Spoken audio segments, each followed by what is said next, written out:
O'zbekistonda hattoki narxozni tamomlaganlar ham bankka ishga kira olmayotgan bir vaqtda ushbu universitet sizning bankda ish faoliyatingizni olib borishingizni 100% kafolatlaydi. Qaysi universitet deysizmi? Toshkentdagi raqamli iqtisodiyot va agrotexnologiyalar universiteti.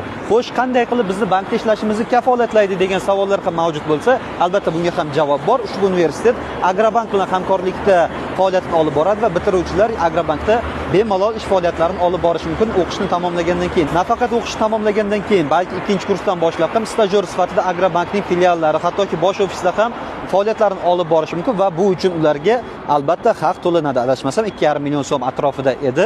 Shuningdek, ushbu universitetning boshqa qulayliklarini ham aytadigan bo'lsam, Agrobank tomonidan 200 ta grant ajratilgan bakalavr yo'nalishi uchun va mana shu grant yo'nalishlarida tahsil olayotgan talabalarning hattoki yotoqxona puli ham to'lab beriladi. Nafaqat ularning kontraktlar, balki yotoqxonasi ham to'lab beriladi. Hech qanday muammo bo'lmaydi. Yotoqxona bilan ta'minlanadi. Agarda yotoqxonada joy yotmagan taqdirda ijara haqlari to'lab beriladi. Bu uncha-muncha universitetlarda yo'q imkoniyat.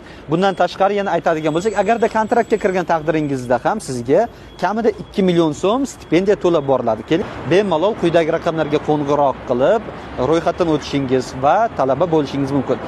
Shaxsan men ushbu universitetlarda mavjud imkoniyatlarga juda ham hayron qoldim. Shu sabab ham barcha abituriyentlarga ushbu raqamli iqtisodiyot va agrotexnologiyalar universitetida tahsil olishni tavsiya etaman.